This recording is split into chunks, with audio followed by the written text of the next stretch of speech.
Bakit hindi binigyan ng Diyos ng pagkakataon ang mga nahulog na mga anghel na magsisi? Hindi espesipikong tinutukoy ng Biblia ang isyu tungkol sa pagkakaroon ng pagkakataon ng mga nahulog na anghel na magsisi. Ngunit makakakuha tayo ng ilang kaunawaan mula sa sinasabi ng Biblia. Una, si Satanas, Lucifer, ay isa sa pinakamataas na anghel. Marahil ang pinakamataas. Ezekiel 28:14.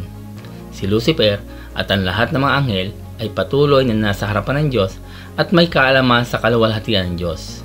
Sa makatuwid, wala silang dahilan para magimagsik laban sa Diyos at tumalikod sa Kanya. Hindi sila natukso.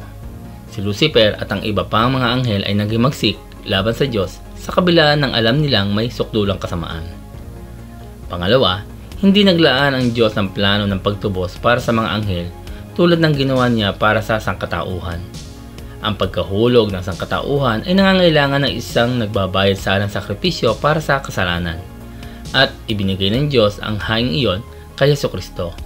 Sa kanyang biyaya, tinubos ng Diyos ang sangkatauhan at nagdala ng kaluwalhatian sa kanyang sarili. Wala gaanong sakripisyo ang binalak para sa mga anghel. Dagdag pa rito, tinukoy ng Diyos ang mga anghel na nananatiling tapat sa kanya bilang kanyang mga banal na mga anghel.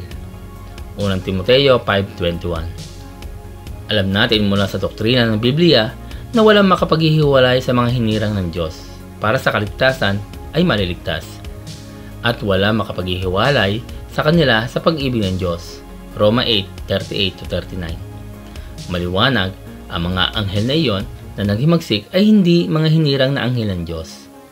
Sa wakas, ang Biblia ay hindi nagbibigay sa atin ng dahilan upang maniwala na ang mga anghel ay magsisisi kahit nabigyan sila ng Diyos ng pagkakataon. Unang Pedro 5:8.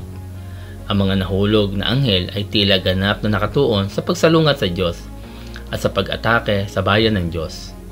Sinasabi ng Biblia na ang tindi ng paghatol ng Diyos ay nag-iiba ayon sa kung gaano karaming kaalaman ang taglay ng isang tao. Lucas 12:48. Ang mga nahulog na anghel, kung gayon na may malaking kaalaman na kanilang taglay, ay lubhang karapat-dapat sa galit ng Diyos. Salamat po sa inyong panonood, at kung kayo po ay napagpala ng bidyong ito, huwag po kayo mahiya na ito ibahagi po sa inyong mga kaibigan, kamag-anak. Hanggang sa muli po.